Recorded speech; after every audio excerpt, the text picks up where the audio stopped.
I'm actually feeling what I would call normal prior to all of this, the cancer diagnosis happened. And I'm in a temporary hold right now. I had dire reaction, side effect reaction to the type chemo I was on. The bottom line is I couldn't walk for 3 days. My leg muscles had swollen to the...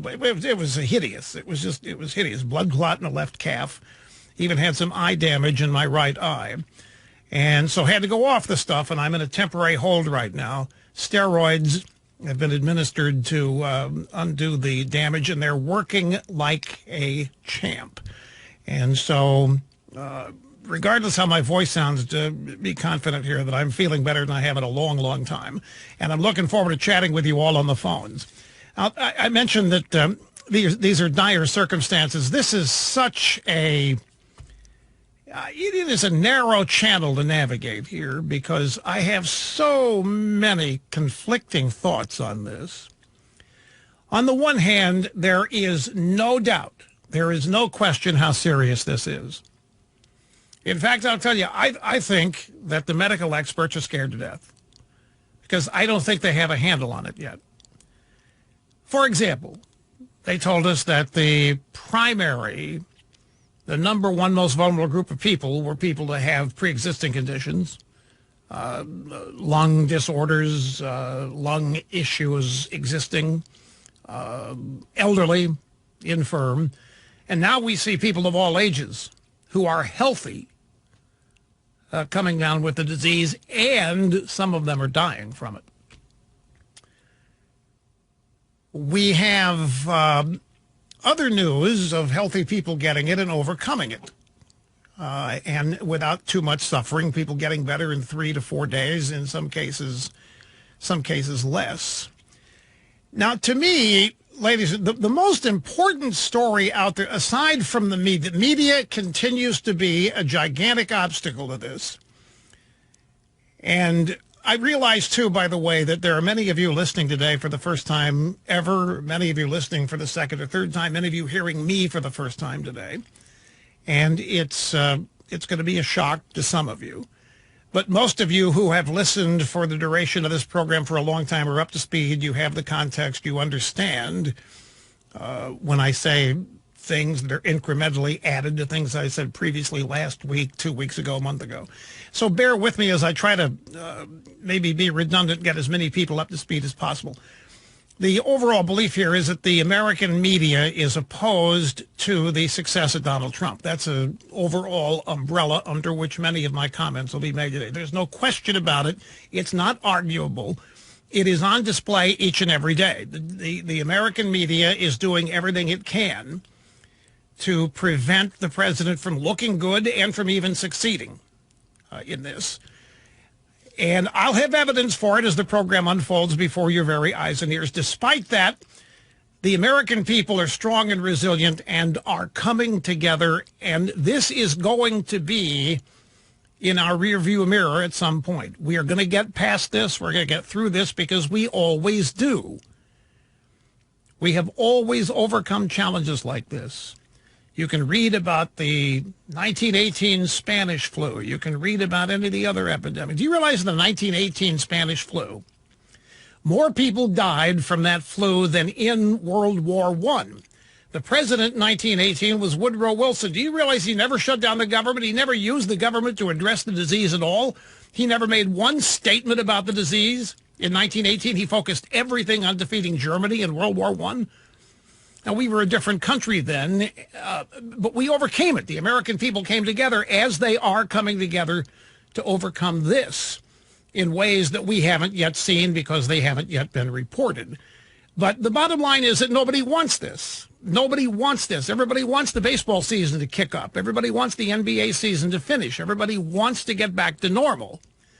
And that desire and that attitude is what is going to help propel this. Now you might, well, how's that gonna overcome the virus? Well, aside from the media story today, which is an ongoing story, the story of the day to me is the success of this malaria drug. It is succeeding everywhere it's being deployed. We're just not being told about it, and it's kind of curious to me. But it is having overwhelming success in reducing the length of time that people are suffering. It is reducing the intensity of the symptoms in the vast majority of people who are given the drug. The Wall Street Journal even has a story about it today. And the FDA has given emergency approval to use these drugs, these anti-malaria drugs, to fight the coronavirus. The FDA on Sunday, that's yesterday for those of you in Rio Linda, gave doctors emergency permission to use the anti-malarial drugs, hydroxychloroquine and chloroquine itself, to treat the coronavirus. The FDA's action allows the medicines to be distributed and prescribed by doctors to hospitalized teenagers and adult patients with COVID-19 as appropriate when a clinical trial is not available or feasible. Now, one of the reasons why I think it's not being reported as successfully as it is because there simply hasn't been enough time that the drug has been in use. Medical people are very worried they are premature in pronouncing anything a success after a clinical trial of any drug. Now, this drug has been used for 50 years to fight malaria, so it's legal and it's cheap. A prescription of this stuff is $20. And they have been administering it to patients successfully. What they don't know is, are there any late developing side effects? Does the coronavirus reoccur in these patients after a period of time? So they have to be, I'm guessing here, I'm just using intelligence guided by experience, that they have to be judicious in talking about this. I think a lot of people are administering the drug. I think it's being prescribed and given to a lot of people.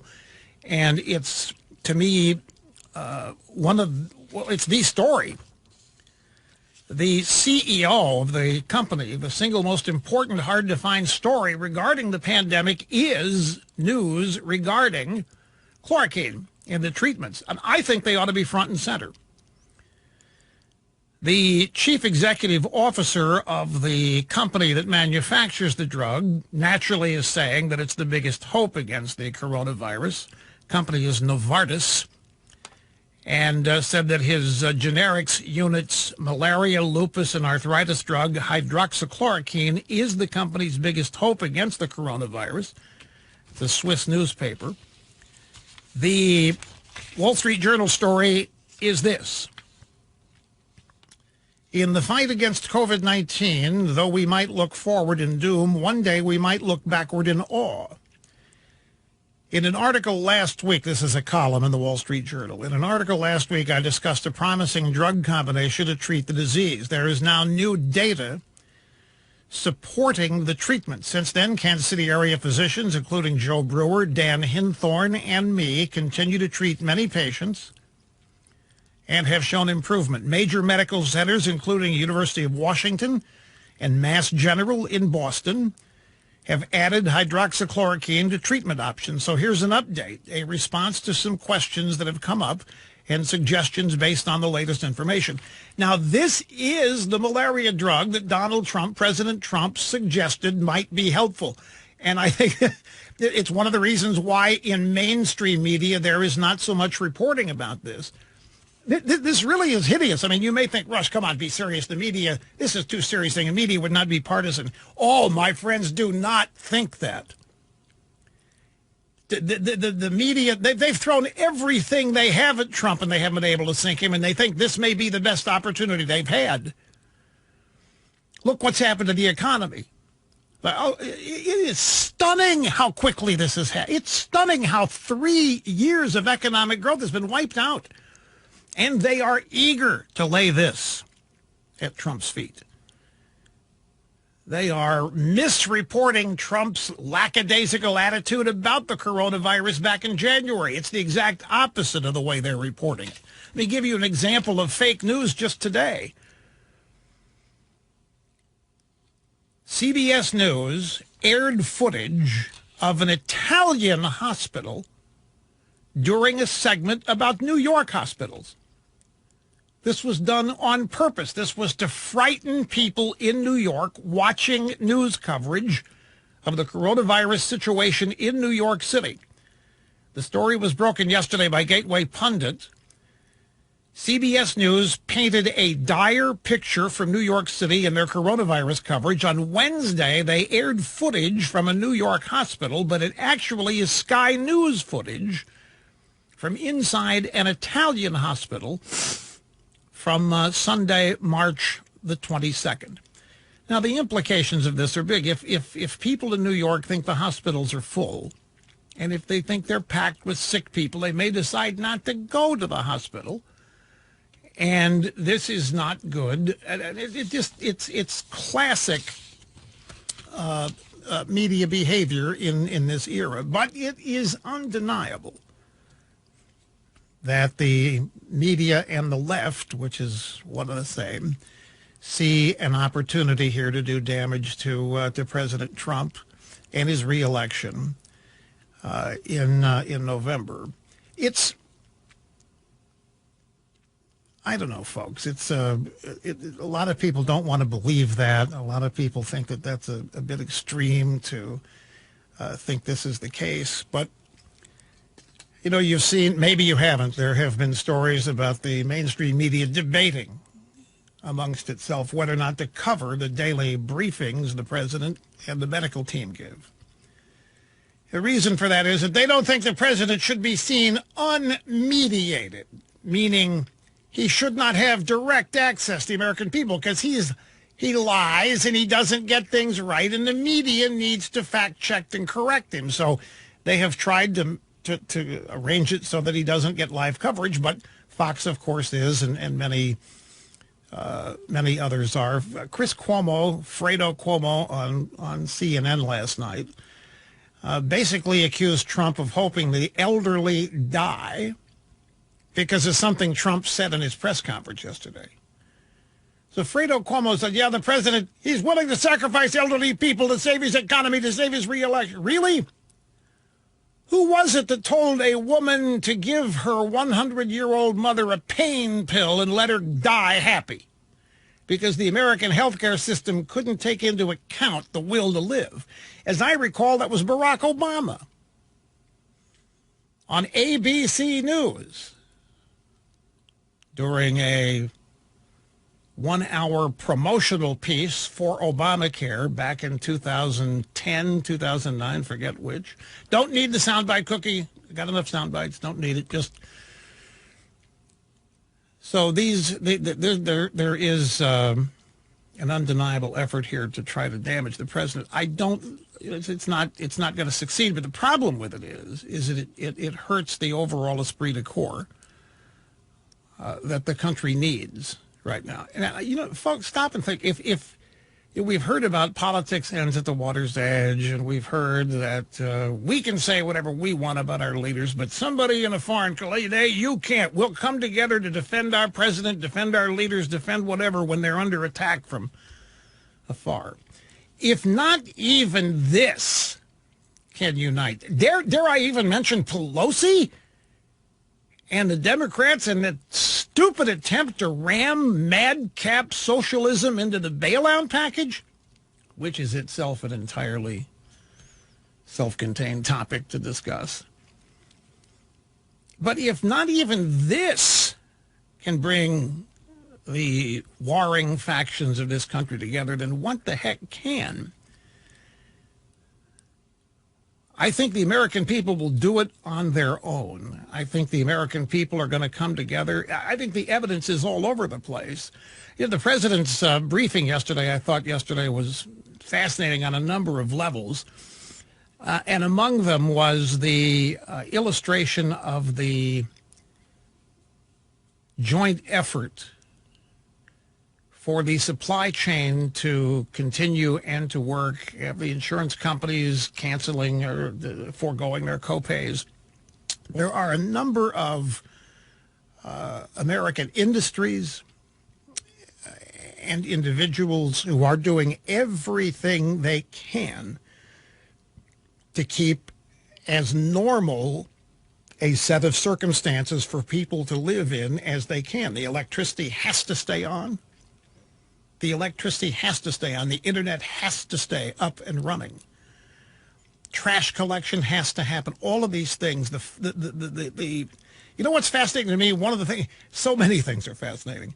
If you look at the work that is often derided in this country as hayseed, hick, unsophisticated, guess what kind of work we couldn't survive without? Exactly that. We couldn't survive without our farmers today.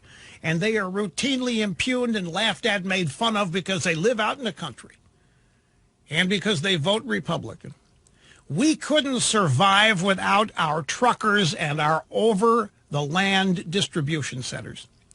We couldn't survive without grocery store. We couldn't survive without the people that put the stuff in the grocery store. We couldn't survive without pharmacies. We couldn't survive without big pharma today.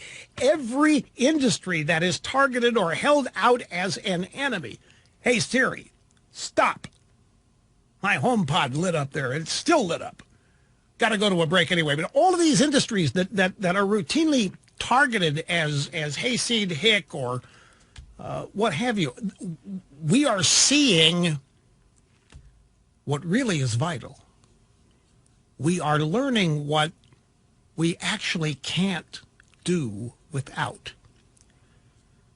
Put a mask on the Golden EIB microphone. No, there's no mask on the Golden EIB microphone. We're not going to replicate way back in the early days when we put a condom on the microphone to illustrate safe talk and the folly of safe sex. But no, I don't want to muffle the sound of my voice, ladies. Otherwise, I'd put the mask on. If there was scientific evidence that a mask on the microphone would protect you, then of course I would do it. But no such scientific evidence exists. I'm going to get to the phones as soon as we come back from the break here at the bottom of the hour. A lot of people want to weigh in on this. And I realize that there are thousands of you who have been dying to talk to me and ask me questions for the last 2 weeks and have not been able to. And today is your golden opportunity to have access. So we'll get to the phone sooner than we usually do. But I sit here and marvel, folks, at how little time it has taken to wipe out 3 years of American economic growth. And the Chi-Coms are saying no new cases in Wuhan, and they've opened up the wet markets selling that food. The Americanized pronunciation, Clark Quinn. I'll eventually get it right. Greetings and great to have you back. By the way, folks, here's just an example of some of the innovation that's taking place out. Also, do you realize for the first time since 1940, there is not a single American automobile being made on the assembly line today? Everything has been converted to other products, such as ventilators, masks, you name it. We are not manufacturing a single automobile, but there are plenty on the lots out there as you drive by, if you're allowed to leave your home. Governor of Florida, Ron DeSantis, doing a great job. 60% approval rating, has just shut down South Florida. Governor DeSantis has just issued a stay-at-home order for the counties of South Florida, including Palm Beach, Miami-Dade, Broward. Just happened. But here's an example of some of the innovation out there. The Mercedes team and academics at University College London took just 4 days to produce the first CPAP device, continuous positive airway pressure device, 100 of which are now going into clinical trials at a hospital in North London. This is to supplant or aid the ventilator business. What CPAP does for those, I have one, and I'll tell you what, I've thought that if I should ever succumb to this disease or get it, the first thing I would do is put the CPAP machine on. It just blows air through your system, like you keep your mouth open, and it just ventilates. It's for people that have sleep apnea. And you stop breathing 15, 20 or more times a minute, the CPAP machine is designed to prevent that. It is, as it says here, it's continuous positive airway pressure. So it's a quasi ventilator. And the Mercedes team, University College, have taken just 4 days to produce one that would not be the kind that you would get for sleep apnea. This would be a smaller unit that would just force air in, not nearly as sophisticated in terms of programming and how it can deal with the stopping breathing, because that's not the problem. Now here's the story out of Wuhan. Does anybody believe this? The Chicom city of Wuhan, where the coronavirus was discovered, reported no new cases for a 6th straight day. There was a decline in infections for a 4th consecutive day across mainland communist China. Only 31 new cases on Monday. Now, something here is not making sense to me. This is where it began. It began in December. We are here at the end of March, and they're telling us that it's over in China. No new cases. No new infections. Everything's open. The Apple stores in China are open, for example. The Apple factories, the Foxconn factories producing Apple are open in China. The epicenter, where it began. We now have more cases here than they had in China. So no, I'm not. What I'm suggesting is that Chicoms are not telling us the truth about what's going on in China still. Don't misunderstand. I'm not suggesting some kind of evil plot, not yet. This is, if it is true, if it's over in China, then how did they do it? We will never know, because it's a communist country. And I'll tell you what I think. If it actually is over in China, you know what they did? They went and grabbed people out of their homes and they put them somewhere and left them to die. They put them in camps. They put them in the ground. They put them somewhere. The Chinese communism cares so little compared to a system like ours about our people. They don't tell the truth. There was video of families being dragged out of their homes early on in Wuhan. We didn't know anything about them, sick, healthy, what have you. But if they've got this under control, it's because they have been willing to take measures we never would. Because this is a serious thing. I mean, this is. So I don't know if I believe these stats coming out of Wuhan. The coronavirus discovered there reported no new cases for a 6th straight day, a decline in infections for a 4th consecutive day.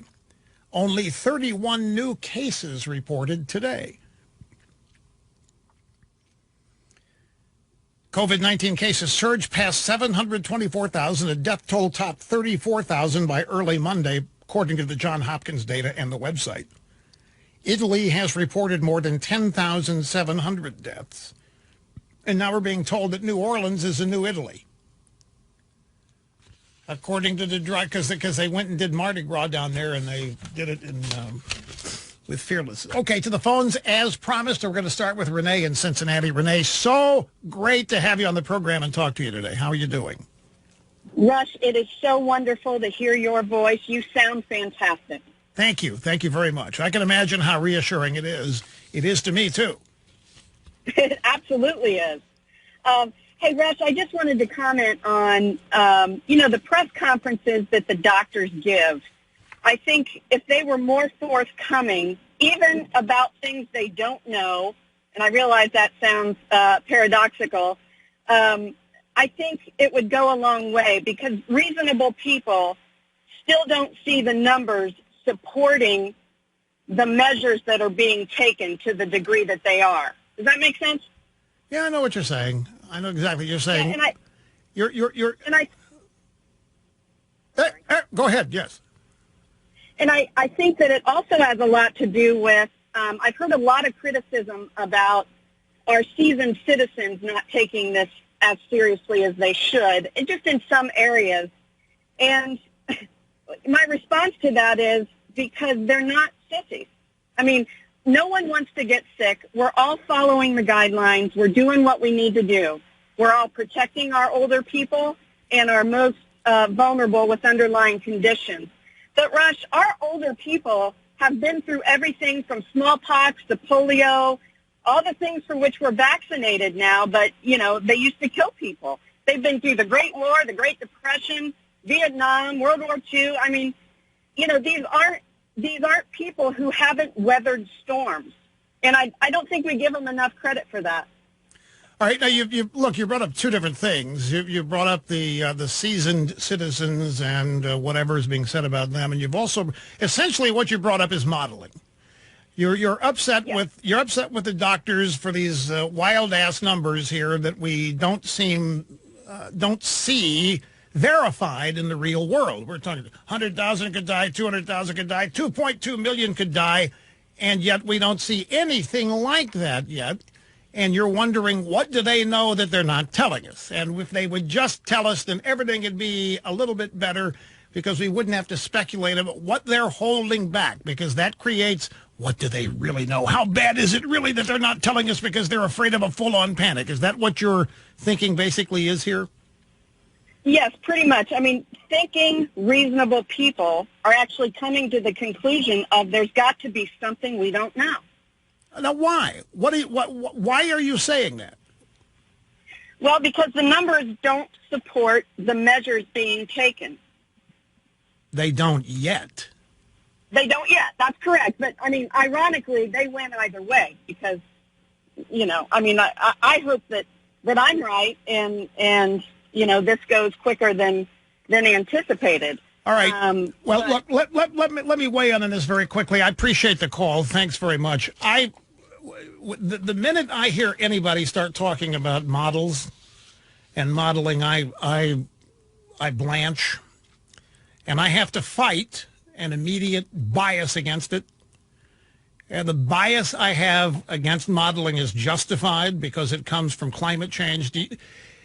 Sorry to introduce another subject here, but folks, the whole subject, the whole topic, the whole business of climate change, everything you think you know about climate change is based on models. There's not a single scintilla of data yet to back up these outrageous claims of rising sea levels by 2050, by 2030. It's only in the models. The melting glaciers. We know of the fraud in Al Gore's movie with the fraudulent pictures about supposedly melting ice for the polar bears. We got more ice at the poles than we've had in a long time.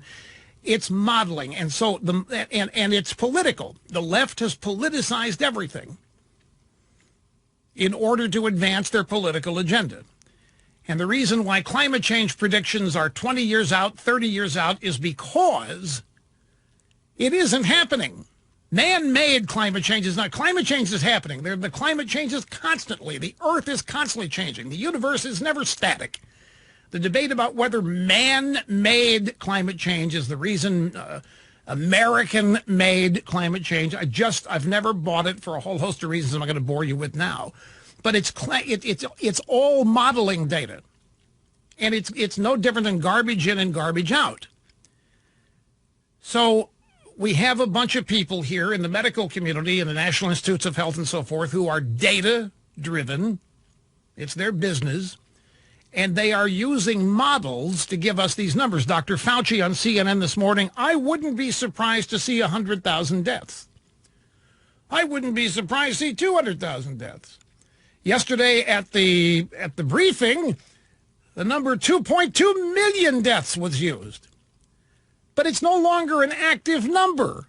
It should not have been used. That's a number if we did nothing. That's a number if there weren't any social distancing. That was if we didn't shut anything down. That number, 2.2 million, is irrelevant now because we are doing things. We are social distancing. We are staying at home. We are sheltering in place. So the 2.2 death number is up there as a top tier outlier now, sort of as a baseline where everybody can say we've been successful when the actual numbers are known and come in.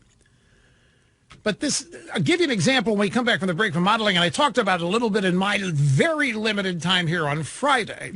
Niall Ferguson in the UK, his original projection of death in the UK was massively high, and he made one change to it because it was outrageous. It was millions of people dead in the UK from coronavirus. And then he factored, okay, what happens if we socially distance? Just one input data difference, and it reduced the death toll in his own projections, in his own model, by a factor of 50. 20,000 maximum death toll UK in his model now. I give you the details to come back from the break. Hang on and don't go away. A weapon of mass. The coronavirus in the UK. Hang tough. Here's Fred in St. Louis. Great to have you, Fred. I'm glad you waited. You're on the EIB network. Your big showbiz break. Thank you very much. Rush, I don't understand, and maybe you can explain it. A few minutes ago, you were so upset with the media saying that they want the president to fail, they want him to not succeed, but it was okay for you when Obama became president on air, you wished and hoped he would fail. Are you serious? Why is it okay for you? Are you actually serious with this? Why is it okay for you? Because I refuse to believe you don't know the difference.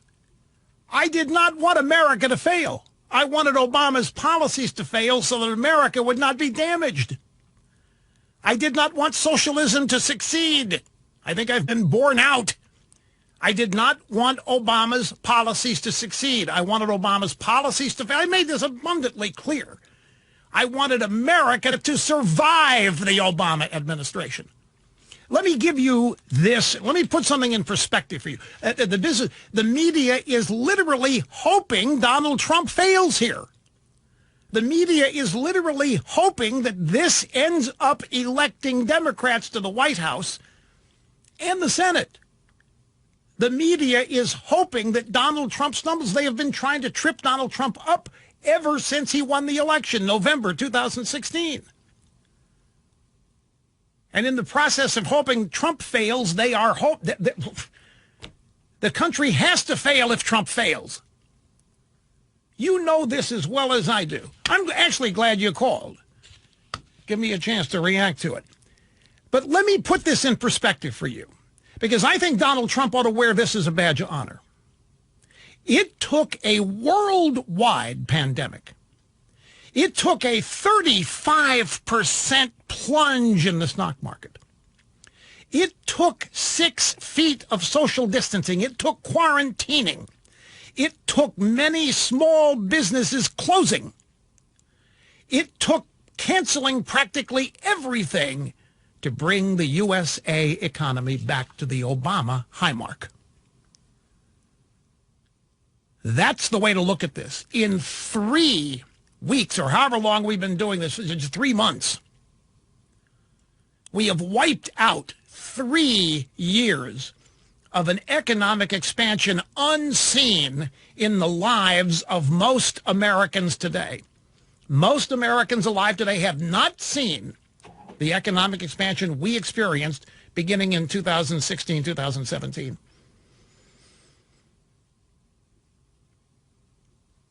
And it's been undone.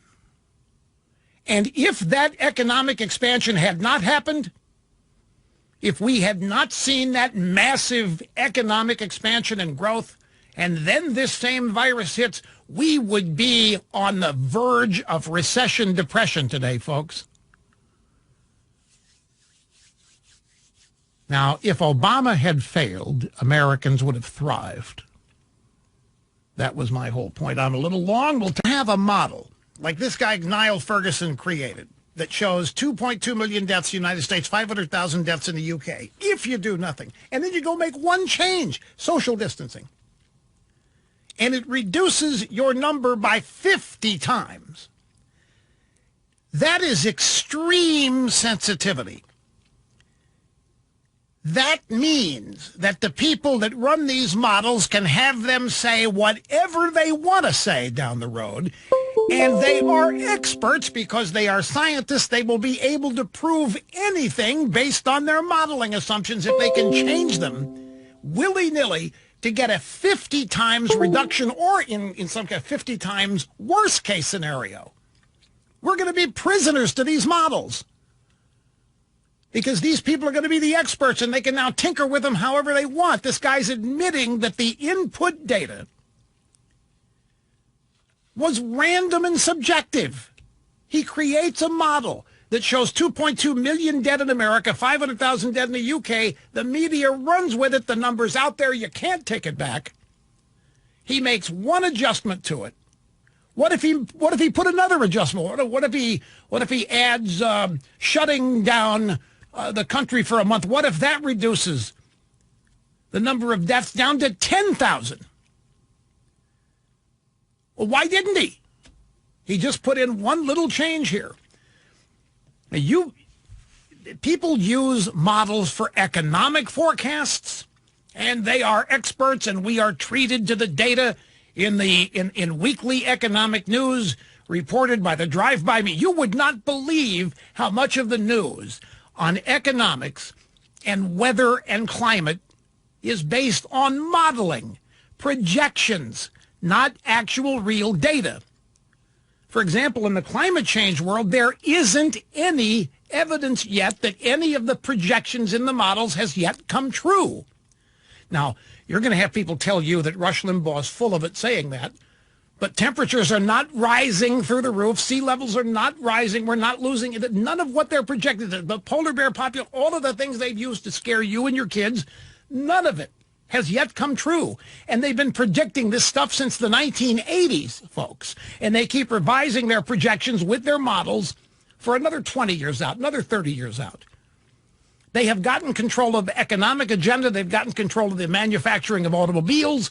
They've gotten control of all kinds because of these models that they are using to predict doom and destruction in the climate. Now they have been given expert status when it comes to health issues about them.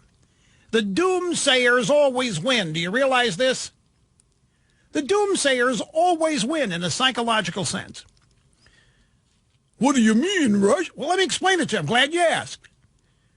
If it's bad, if it is as bad as they say, they will say, I warned you. I told you it was going to be 100,000 dead, 200,000 dead. I told you. If it isn't as bad as they say, if it doesn't end up being as bad as they predict, they then say, it's only because we warned you to do what was necessary to avoid the threat.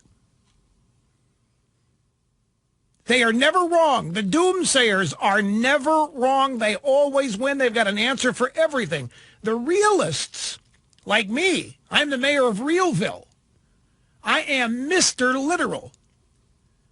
This program is Realville. I am the mayor, governor, president, whatever. I'm an optimist. I can't help it. I have the optimist gene. We never win up against the doomsayers. If the realists and the optimists are wrong, then what are we? We are uncaring murderers, or worse. You're people with no compassion. If we are wrong when we say it ain't going to be that bad, folks, get a grip. If the realists and optimists like me are right, we still endangered lives with the recklessness of our prediction, and were saved only by those who knew their data was false and scared them into acting correct. So if I were to come along and say, this is a hypothetical, capital H, capital Y, capital hypothetical. If I were to say today, this shutdown is not necessary. I am not saying it, but if I were, I'm giving a hypothetical example. If I were to tell you that I don't think anything we're doing here is as drastically necessary,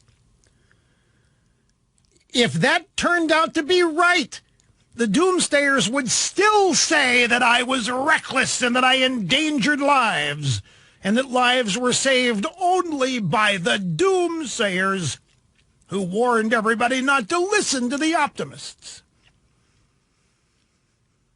And that's why modelers, I don't care whether it's health models, whether it's climate models, economic models, they always play the doom card. They always play the worst case scenario card, and they never lose. The people who lose are those who've had their livelihoods ruined because of the doomsayers. But boy, you contradict the doomsayers. I don't think it's this bad. I don't think 100,000, 200,000 people are going to die. Who are you to dispute Dr. Fauci? Who are you? What do you? Well, I'm an eternal optimist, and I just don't believe it. Well, that's recklessly endangered. So you can't say it. The optimist and the realist has to shut up, ceding the argument to the doomsayers. And that's where we are here. And that's what I don't like about this. The doomsayers are ruling the roost. And who's to say that they're right? They don't know. All they've got are their computer models and their media-biased headlines to scare the hell out of everybody. They could be right. But what if they're wrong? Well, they never are. They will get credit for having warned everybody in advance. The fact that the economy has been shellacked and destroyed, insignificant byproduct to the saving of lives. Okay, to the phones we go. This Jefferson, Wisconsin. Steve, I'm glad you waited. You're up next. Hello, sir. Rush, I've been able to watch a few of the press briefings that they've had and the one on last night, and as an American, I am so disgusted with them people.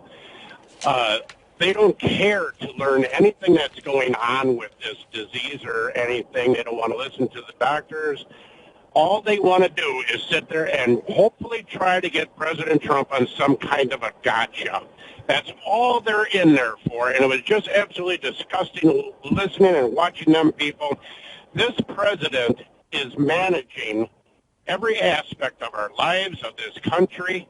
There isn't enough brain cells in that press pool to manage a sidewalk lemonade stand. It is just absolutely horrid what they do to this man. Well, now in this, you're right, but this is not unique press behavior. The press, other than Obama, that would never do this to Obama, did this to George W. Bush all the time. The one member of the press, do you think it was a mistake, President Trump, to blah blah? There was a press conference of an hour and 15 minutes with George W. Bush in his first term, where every question, why won't you admit you've made mistakes? They never ask Obama to make a mistake. They never ask him to admit a mistake. So with Democrat presidents, they kind of give him a pass. But it's not unique to Trump. And the specific that you're citing, trying to trip up Republican presidents, is the order of the day. It's the coin of the realm for the drive-by media. And you're right, nevertheless. And what I think irritates you is that this is a significant episode that this country's going through. This is not a debate on Social Security extensions or what have you. This is not the usual contentious policy debate. This is about life or death. And they're still trying to trip him up and screw him up. That's what offends you, I think, right? Yes, well, Russia, Clinton, Ukraine could not take this man down, and the woohoo flu is not going to take him down either. Yeah. He's going to come out of this. You mean to tell me you don't believe the polls that show Joe Biden shellacking Trump in 25 counties out there, 25 districts that Trump needs to win?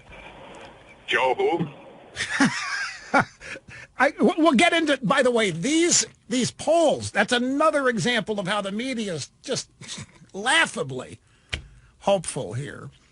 Joe Biden isn't beating it. Why do you think they're having these why do you think they're having these orgasms over Cuomo? I mean, what more evidence do you need that they know plugs in the answer that they're salivating over Cuomo? And by the way, Cuomo does not have a prayer outside of New York. The fact that they need a hospital ship in New York State ought to have hospitals up and running out the wazoo. The population of that state dictates. That state is broke. You've got people fleeing that state. If things were in order in that state, everybody would want to stay because the pinnacle of treatment is supposedly in New York. People would want to stay. They're fleeing. They're trying to get out of there. hospital shortages here and there. And Cuomo may be doing, well, he was doing some pretty good briefings, but I think even those have now been eclipsed by poor ones. But look, he's trying his best, don't misunderstand. But the idea that this guy somehow is the latest magic trick to come along and sweep Trump out of office, not happening. Here is Dr. Philip Canardi in Muskego, Wisconsin. Great to have you, sir. Hello. Hi, Rush. It's great to be on your program. Rush, I have a solution for the ventilator shortage. We need to invest in alternative breathing machines, like one that you mentioned before was CPAP. But there's one technology out there that's better than the traditional ventilator. It's called the HemoLung. The University of Maryland and the University of Pittsburgh already have developed this technology. It's about the size of a fishing tackle box. The difference between using the HemoLung and a traditional ventilator is that the HemoLung is like an IV or a catheter that goes in the neck down into by the heart. And what it does is, think of it as a dialysis machine.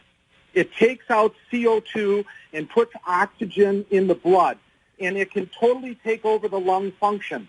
They use it for lung transplant patients in Pittsburgh and in Maryland. Yeah, well, this doesn't sound like something that's even ready for widespread mass production. Well, actually it is. I mean, it's a device that surgeons, anesthesiologists, ER doctors can all put in the catheter. It's called an ECMO catheter that goes in the neck or in the shoulder area. It's hooked up to this device. This device is FDA approved already. It's called the HemoLung. I encourage you to look into this technology because I think that it can be a solution for the shortage of traditional ventilators. The advantage, Rush, is that the patient is breathing spontaneously. They don't have to be sedated. They don't have to be restrained to the bed. They don't have to have an NG tube in that feeds them. They have to be sedated for this catheter to be inserted? No, it can be put under local anesthesia. I'm the director of the anesthesia department at my hospital. Of course you are. It can be put in under local anesthesia by a surgeon, by an anesthesiologist, or by an ER physician.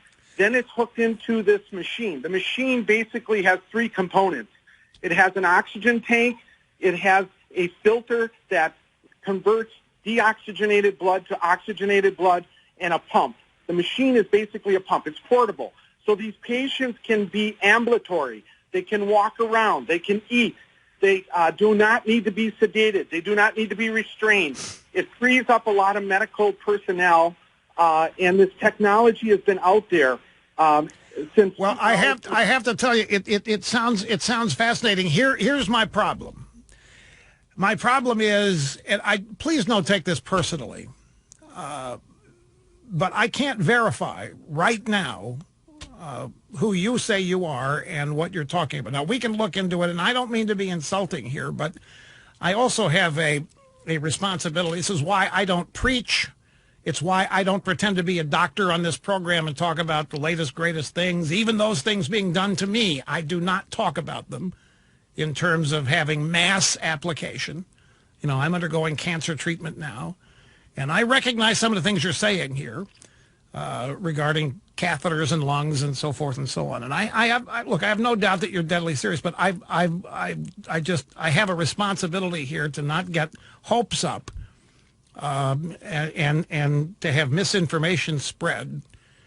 Believe me, there are many people that would love to get on this program and send out a bunch of false info and then tie my name to it for the purposes of discrediting me. So I just have to be very vigilant, very careful here. As I say, please don't take it personally. We will check into your machine and what you say and so forth. I have to take a break. Looking at the clock. Back with more traffic here on the page at the Fox News Channel. We are at 2,575 coronavirus deaths, or Chi-Com flu deaths. So 2,575 American deaths from the China flu. Now, yesterday at the briefing, the doctors informed us that the peak is in 2 weeks. Did I hear that right? They said the peak is in 2 weeks, just in time for Easter. Do you realize, folks, you may not know this, that this Easter will be the first Easter, I think I heard this correctly, the first Easter in the history of America where churches are shut down and no services will take place other than virtual and online. First ever in American history. 2,575 deaths, according to Fox News up there. The doctors inform us that the peak is in 2 weeks. And the peak, what did Dr. Fauci say?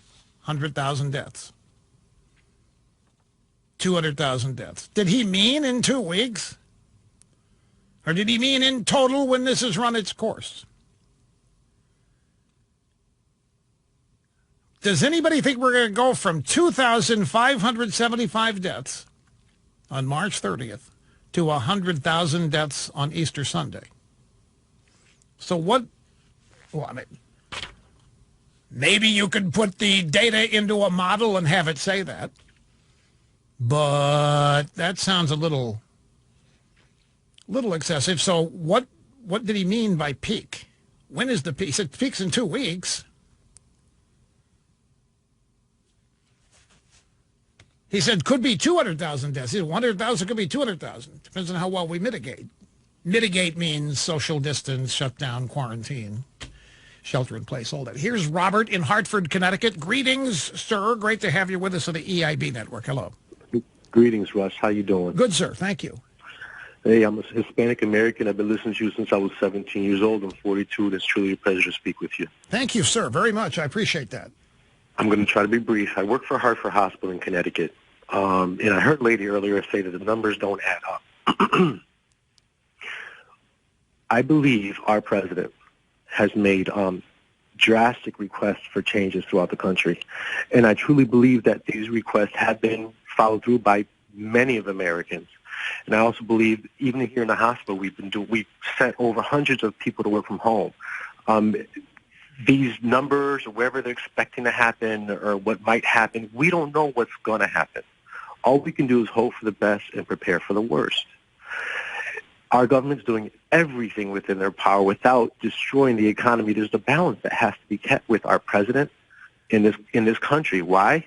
So we can avoid people suffering. So yeah, he wants to get people back to work. I can understand his desire. I can understand what he's trying to do. We have to work together on this.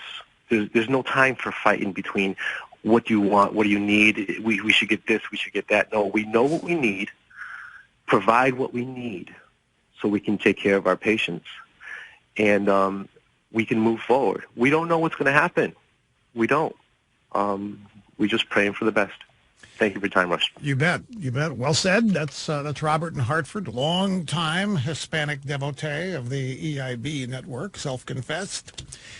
We looked into the hemo-lung from the caller in Wisconsin, and it is in use, and it does work for lung transplants.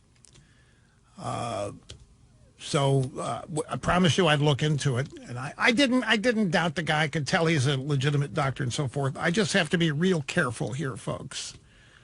As I'm sure you all understand. Many of you have tried to get through here and put false data on this program, linking it to me, but you have been stopped by an aggressive call screener and a brilliant host. You know it happens. We just have to be vigilant, fold snarly to hang up on them. 800-282-2882. If well, they were. They were not. No, they were. I can tell. I've been doing this for 45 years. You can tell when something is worthless up there before we even take the call. That's why I am on this side of the microphone.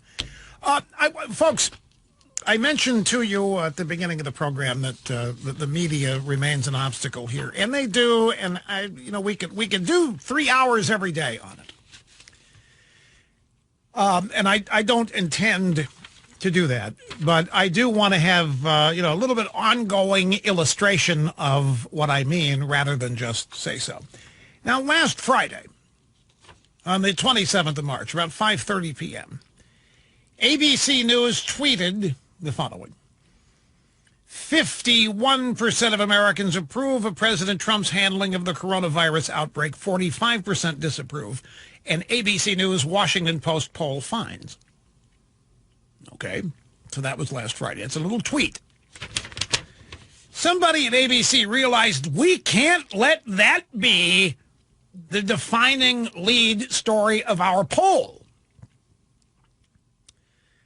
So they rewrote the story, and here is the headline: Coronavirus impacts, disrupted lives, elevated stress, and soaring worry.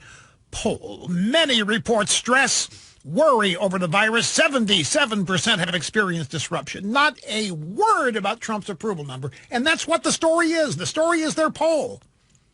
So they tweet 51% of Americans approve of Trump's. And they tweet, by the way, at 5:30 on a Friday when nobody will see, document dump Friday.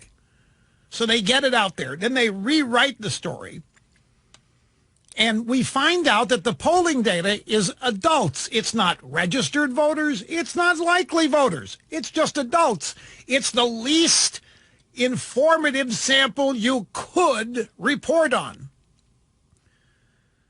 This ABC News Washington Post poll was conducted by landline and cellular telephone March 22 through 25 in English and in Espanol among a random national sample of 1,003 adults, not likely voters, not registered voters, not informed voters, just adults. Results have a margin of error of 3.5 points, including the design effect. The design effect? You mean where you purposely oversample Democrats? Partisan divisions are 30% Democrat, 24% Republican, 37% Independent. Okay. Now, a pull quote from the story. In the political arena, President Donald Trump's overall job approval rating advanced to his best on record. In ABC Washington Post polls, 48%, even as 58% say he acted too slowly in the early days of the outbreak. He didn't act too slowly.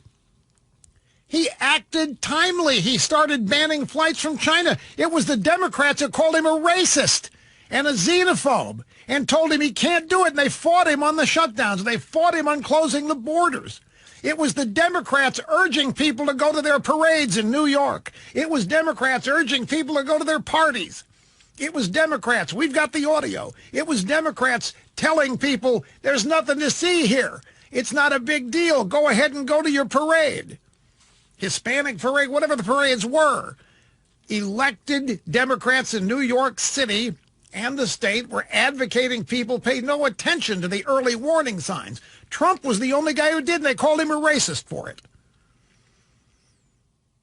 This is the first time since Trump took office that his approval rating has exceeded his disapproval of his work, 46%, though the difference is statistically insignificant.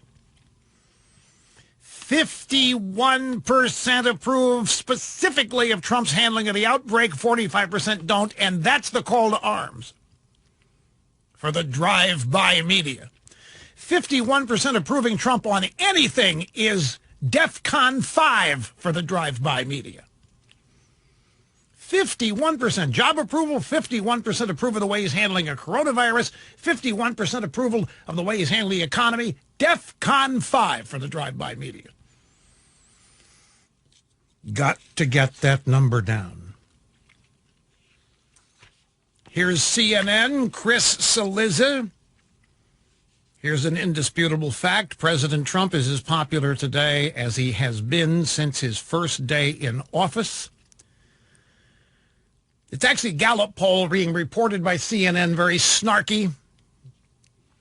In a new Gallup poll, 49% approve of the job Trump is doing as president, 45% disapprove. This matches the highest his approval rating has ever been in Gallup surveys.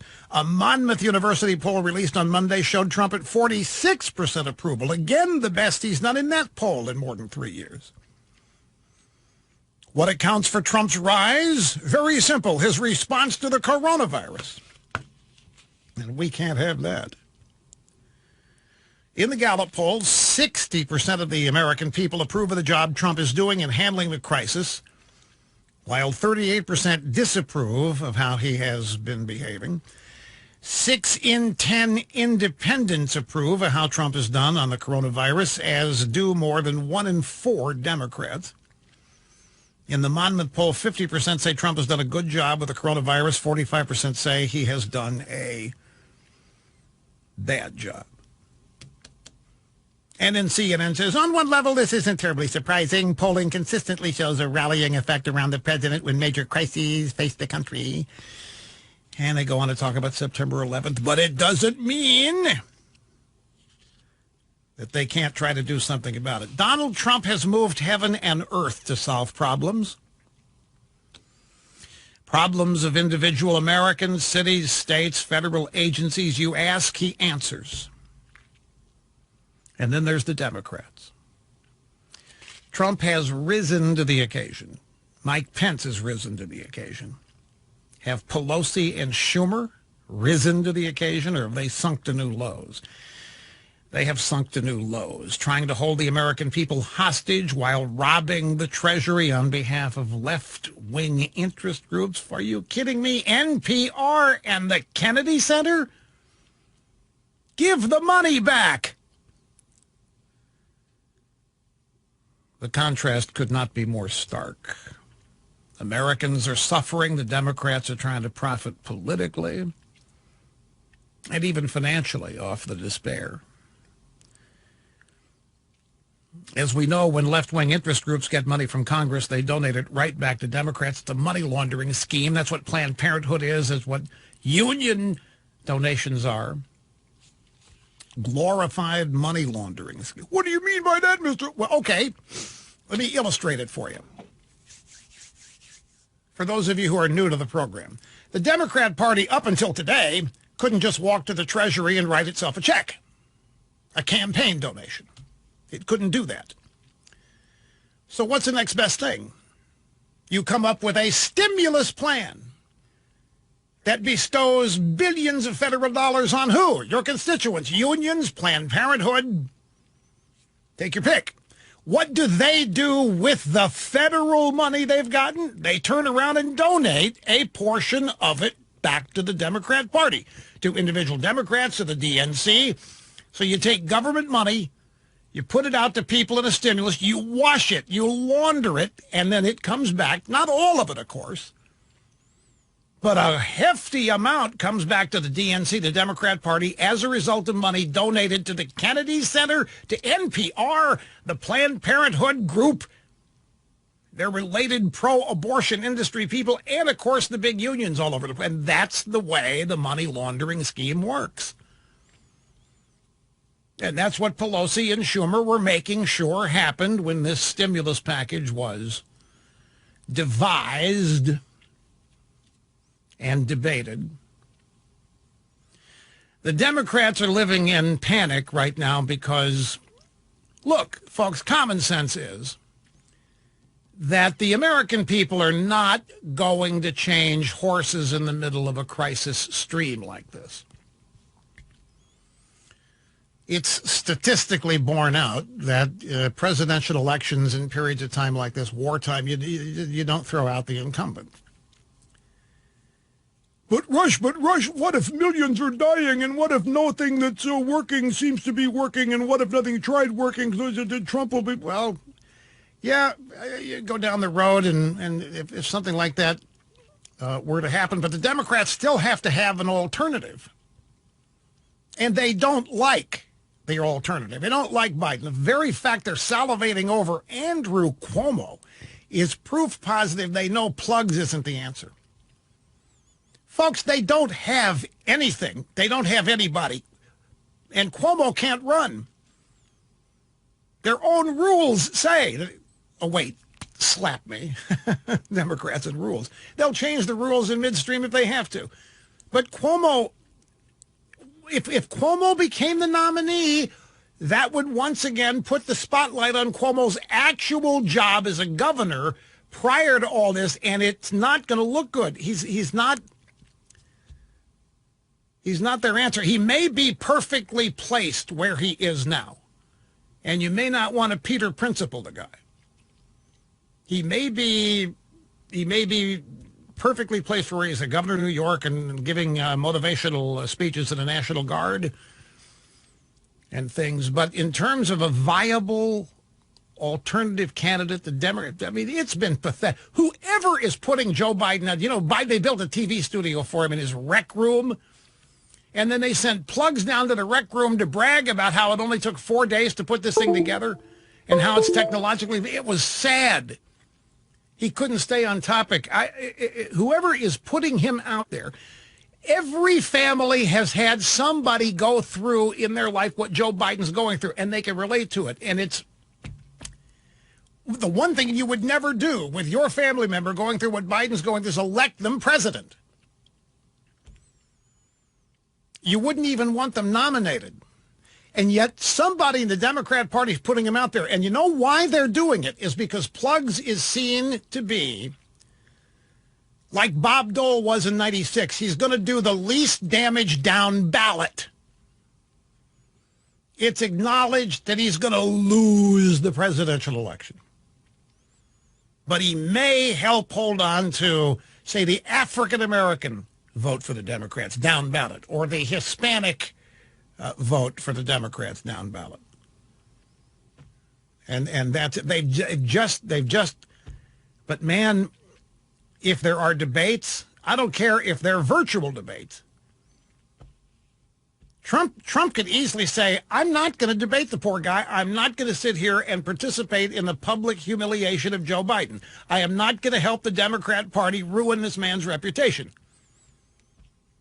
There will be no debates because I like Joe Biden. He's a nice guy. He doesn't deserve what the Democrats are doing to him. I can see Trump doing that because if there are debates, they're not going to last more than a half hour before somebody throws in a white towel from off camera. And then the CNN, ABC people start crying on camera. When you read the Limbaugh letter, you're prepped to combat liberal madness because El Rushbo on the EIB network. Hi, Rush. Long-time listener, first-time caller. Thank you, sir. Very, very proud to be speaking with you, sir. I appreciate that. I'm a data engineer, or data scientist and an engineer here in Oklahoma in the energy sector. And I want to give your listeners some knowledge and background on, data models. And, you hear this in the media all the time, constantly. Well, this model's predicting this and that, and especially it doesn't matter the data set. It doesn't matter if it's coronavirus. It doesn't matter if it's global warming. Could be a hurricane track. Yeah, it could be a hurricane track. Doesn't matter. It's a model, right? And it's trying to predict something in the future. It's trying to predict, right? And one thing all scientists and engineers know that makes models on a daily basis is that all models are wrong. Some are useful. And that key is that they're all wrong in their own rights. Some are useful. And another thing is they speak of these models as if there are settled science, like global warming. It's settled science. No, it's not. If you torture the data long enough. Yes, a great point. If it's settled science, why keep modeling it? Absolutely. And if you torture the data long enough, it will tell you what you want it to say. And that's the thing. You can look at, if you have different parameters, right, different variables that you're making your regression or your different model off of, and you can figure out statistically which ones are statistically significant based off their p-value, and you can adjust them to get the results that you want. You can remove them, add them to get the results you want. So I want everybody, all your listeners, to understand that it's just because it's a model doesn't make it true and settled science. That is not fact. And another thing with the global warming, it really irritates me is they put out in the media all of these data models. They say, we're projecting this, we're projecting that. Well, where's the accountability and the validation of the model of the actual data? Well, there can't be. There can't be because their projections are for 20 years out and 30 years out when a lot of people aren't going to be alive to verify their accountability. That's exactly the science behind this. There cannot be a consensus in science either.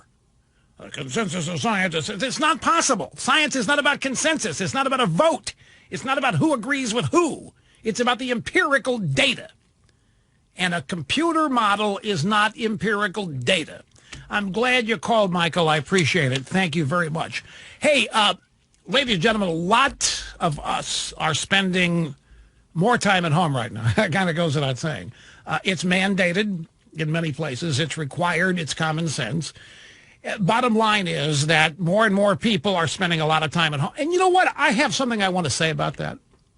Because I saw somebody, well, this is horrible. Our kids don't know what to do. They're going stir crazy. It's a great time to teach them some discipline. All kinds of great things can happen at home. Look, I mastered social distancing years ago.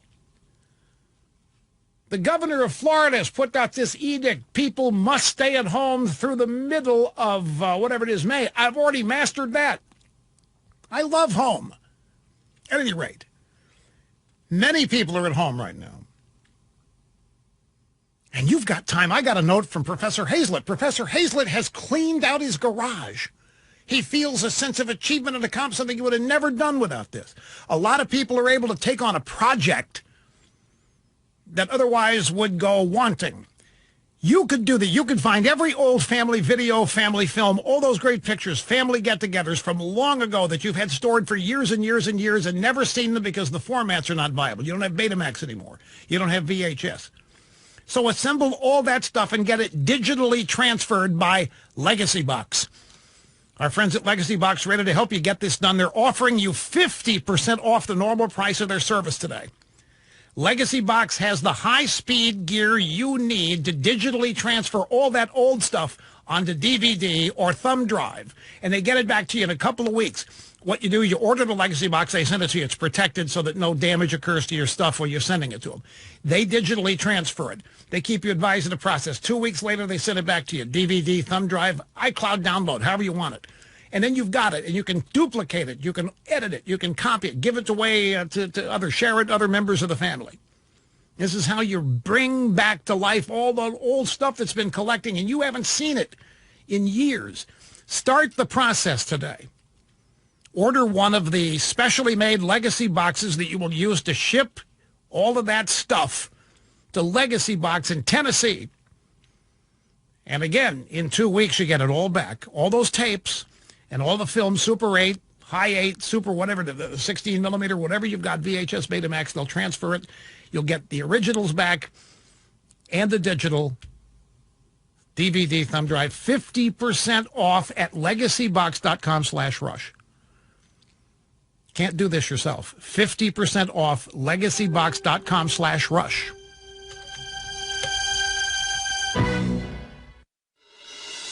Now a message from President Barack. Look, I have been in a fog the past 8 days. You guys, I vowed not to become a cancer patient in this program, but I was in bed, 103, 104 degree fever, 103.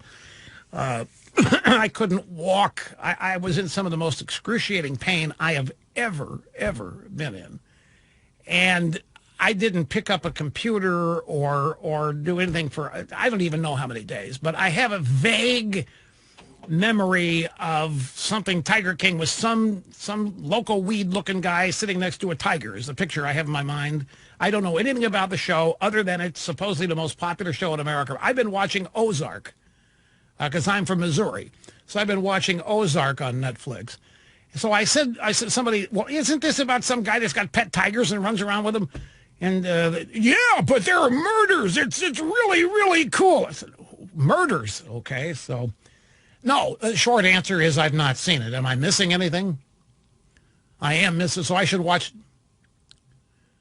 What do you mean? It's sicker than Ray Donovan? What do you mean your most sick show?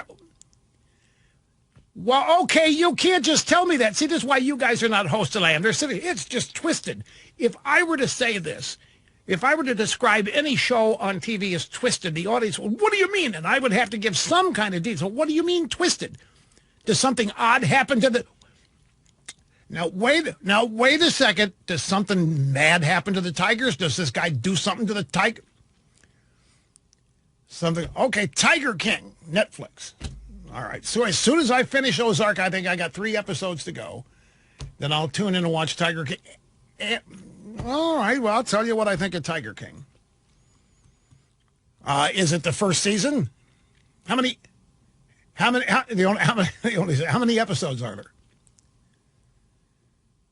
6 or 8 episodes. Okay. Are they 45 minutes long, an hour long? Do you know? Seems like wrong.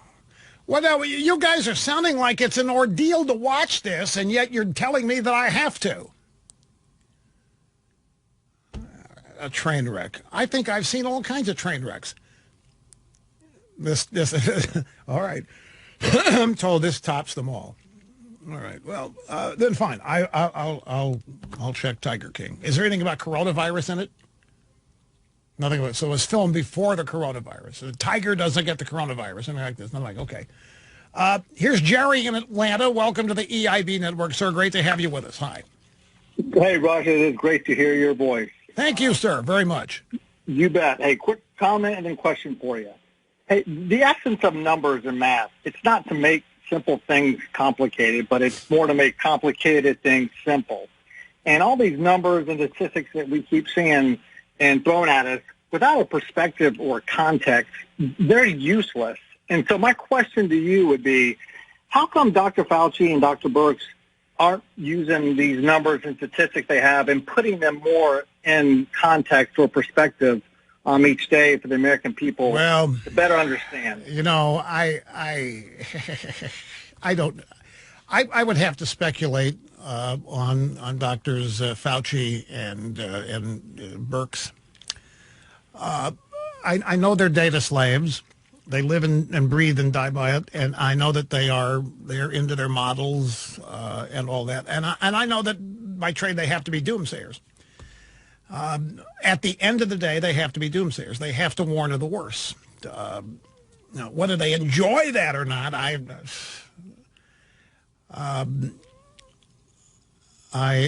don't know. Then they're here. Look, I'm dancing around something here. I alluded to this last Friday in the all too brief phone call I made to the program to let you all know I was still alive. I have a building and an ongoing problem with, we call it the deep state, but whatever it is, this layer of experts in everything, be it intelligence, foreign policy, health, whatever. We didn't elect any of these people, and we're told they're experts and that we must abide, and we have no choice. And I've just seen too much in the past 3 years of this large group of people trying to undermine Donald Trump in the 2016 election. I'm sorry, I cannot put it out of my mind. I'm not accusing anybody of anything here. I'm just saying it would be silly to not factor this in. You can't deny intelligence guided by experience. We have seen how this deep state operates. What are you grimacing at in there? Do you think I'm overstepping on this, Snerdley? I'm just sharing my honest heart. A guy asked me a question here, and I have seen. Now, on the same token, Donald Trump, President Trump, seems to have profound respect for both these people, so that's fine. I can't erase what I've seen from the so-called deep state and the attempt to undermine the entire election of 2016.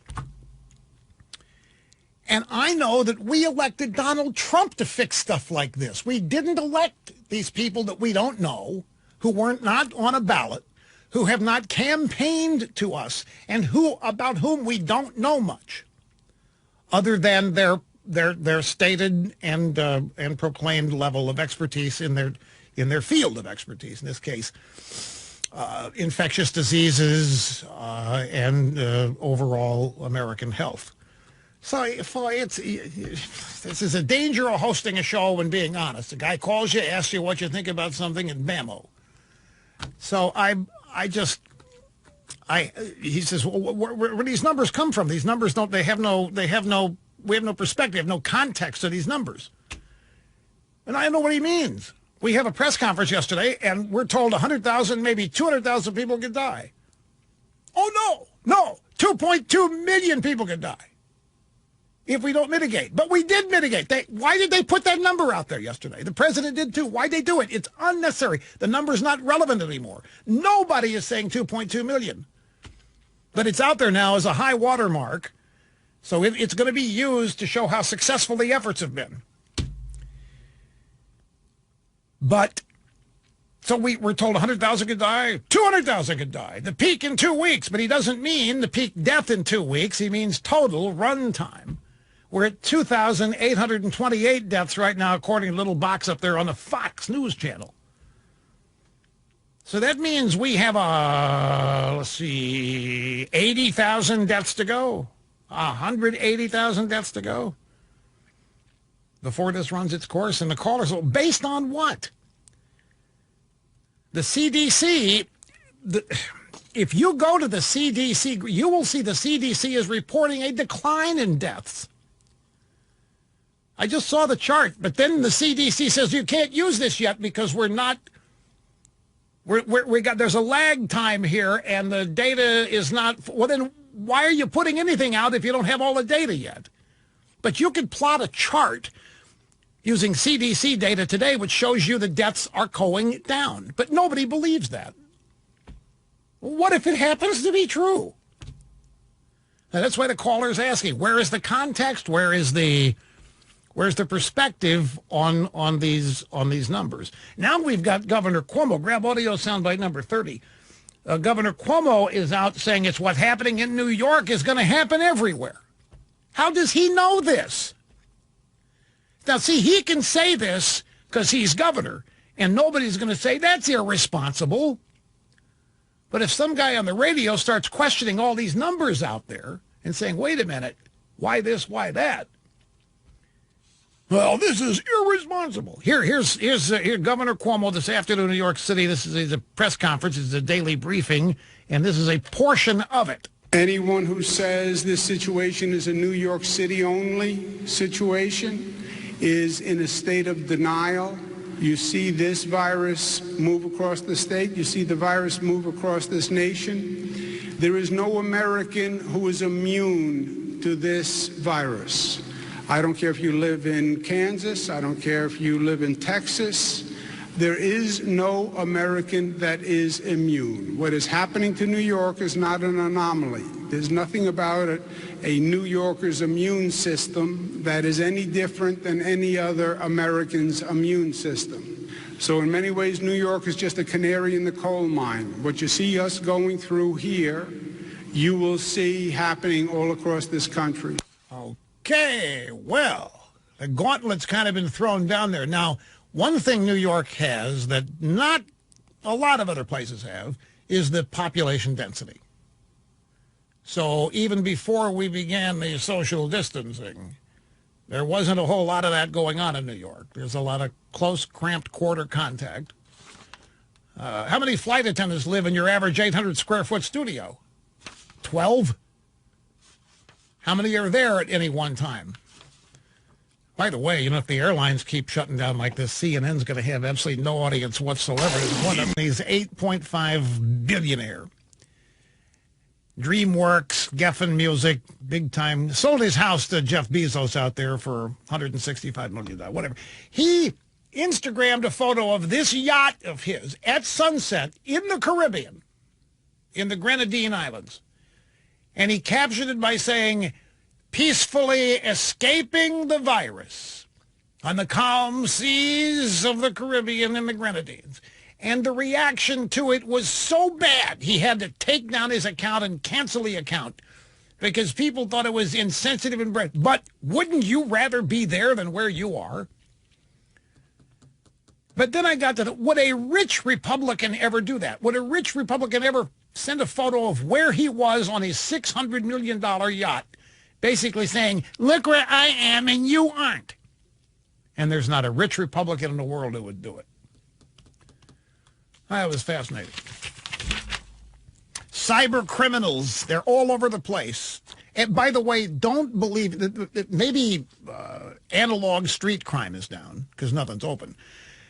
But cyber criminals do not let this crisis go to waste. For them, this is a perfect time to create bogus online posts about the coronavirus, plant malware, ransomware within your computer. Man, this is such a golden opportunity to scare the heck out of people with a well-written link designed to get you to click on it, which then plants malware on your computer that you might not know about for days or weeks. And meanwhile, the cyber criminal has accessed your online data. This is a perfect time for you to get Norton 360. That is cybersecurity software. It's an easy-to-use solution to help protect your personal information and data from increasing numbers of online data attacks. Norton 360 includes a VPN, virtual private network, bank-grade encryption.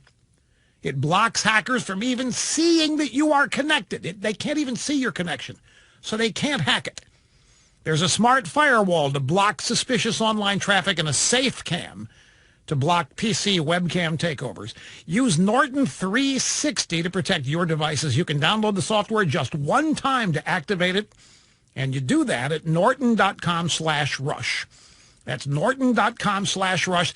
50% off. Everybody's making deals today. This is really, really important as everybody is at home and the primary means of communication is online. The numbers of attempts to get into your machine and plant malware on it are going to be multiplying. Get a VPN. Make sure they can't see your connection. Norton.com/rush. 50% off. Here's Jared in Pueblo, Colorado. Great to have you, Jared. I'm glad you waited, sir. Rush, I've been listening since '87. I was 12 years old. I love you like family. I can't tell you how it warms my heart when your voice comes on the radio. Thank you, sir. I really, really appreciate that, more than you know. I've thought about writing to you, but I got to tell you that in person. That's unreal. So, my question is, assuming the country gets back to business this summer, how deep is the damage, and how long do you think it's going to take? You know, there are so many screwels of thought on this. If you listen to the president, he believes that it is chomping at the bit, that it is ready to be unleashed right now, that this economy is almost a living, breathing thing, and that the minute the limits are taken off, that it's going to roar back. And there's a portion of me that believes that as well. I do, because I don't think anybody wants any of this. I don't, even if in this aid package, even if we are paying people more not to work, I think we've been through 3 years of a roaring economy. People want it. They want the opportunity. They want things back to the way they were. They want the baseball season back. They want the NFL kicking off on time. They want to be able to go outside. They want to be able to congregate once again. On the other hand, I don't know if there will be a general unleashing or if it will be staggered, because I don't know how confident the medical people are going to be when they say we're past the worst of it. There's just too much unknown. I would hope that there is a general unleashing of the economy, but something tells me that it's going to be staggered. And even some of the people chomping at the bit are going to be very precise in making sure they don't strike back too fast because of uncertainty. Anyway, I think overall, though, it's all going to end up. He's 8.5 billionaire. DreamWorks, Geffen Music, big time, sold his house to Jeff Bezos out there for $165 million, whatever. He Instagrammed a photo of this yacht of his at sunset in the Caribbean, in the Grenadine Islands. And he captioned it by saying, peacefully escaping the virus. on the calm seas of the Caribbean and the Grenadines. And the reaction to it was so bad, he had to take down his account and cancel the account because people thought it was insensitive and brave. But wouldn't you rather be there than where you are? But then I got to would a rich Republican ever do that? Would a rich Republican ever send a photo of where he was on his $600 million yacht, basically saying, look where I am and you aren't? And there's not a rich Republican in the world who would do it. That was fascinating. Cyber criminals, they're all over the place. And by the way, don't believe that maybe analog street crime is down because nothing's open. But cyber criminals do not let this crisis go to waste. For them, this is a perfect time to create bogus online posts about the coronavirus, plant malware, ransomware within your computer. Man, this is such a golden opportunity to scare the heck out of people with a well-written link designed to get you to click on it, which then plants malware on your computer that you might not know about for days or weeks. And meanwhile, the cyber criminal has accessed your online data. This is a perfect time for you to get Norton 360. That is cybersecurity software. It's an easy-to-use solution to help protect your personal information and data from increasing numbers of online data attacks. Norton 360 includes a VPN, virtual private network, bank-grade encryption. It blocks hackers from even seeing that you are connected. They can't even see your connection, so they can't hack it. There's a smart firewall to block suspicious online traffic and a safe cam to block PC webcam takeovers. Use Norton 360 to protect your devices. You can download the software just one time to activate it, and you do that at norton.com/rush. That's norton.com/rush. 50% off. Everybody's making deals today. This is really, really important as everybody is at home and the primary means of communication is online. The numbers of attempts to get into your machine and plant malware on it are going to be multiplying. Get a VPN. Make sure they can't see your connection. Norton.com/rush. 50% off. Here's Jared in Pueblo, Colorado. Great to have you, Jared. I'm glad you waited, sir. Rush, I've been listening since '87. I was 12 years old. I love you like family. I can't tell you how it warms my heart when your voice comes on the radio. Thank you, sir. I really, really appreciate that, more than you know. I've thought about writing to you, but I got to tell you that in person. That's unreal. So, my question is, assuming the country gets back to business this summer, how deep is the damage, and how long do you think it's going to take? You know, there are so many screwels of thought on this. If you listen to the president, he believes that it is chomping at the bit, that it is ready to be unleashed right now, that this economy is almost a living, breathing thing, and that the minute the limits are taken off, that it's going to roar back. And there's a portion of me that believes that as well. I do, because I don't think anybody wants any of this. I don't, even if in this aid package, even if we are paying people more not to work, I think we've been through 3 years of a roaring economy. People want it. They want the opportunity. They want things back to the way they were. They want the baseball season back. They want the NFL kicking off on time. They want to be able to go outside. They want to be able to congregate once again. On the other hand, I don't know if there will be a general unleashing or if it will be staggered,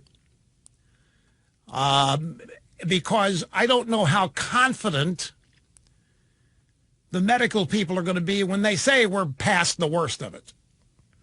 There's just too much unknown. I would hope that there is a general unleashing of the economy, but something tells me that it's going to be staggered. And even some of the people chomping at the bit are going to be very precise in making sure they don't strike back too fast because of uncertainty. Anyway, I think overall, though, it's all going to end up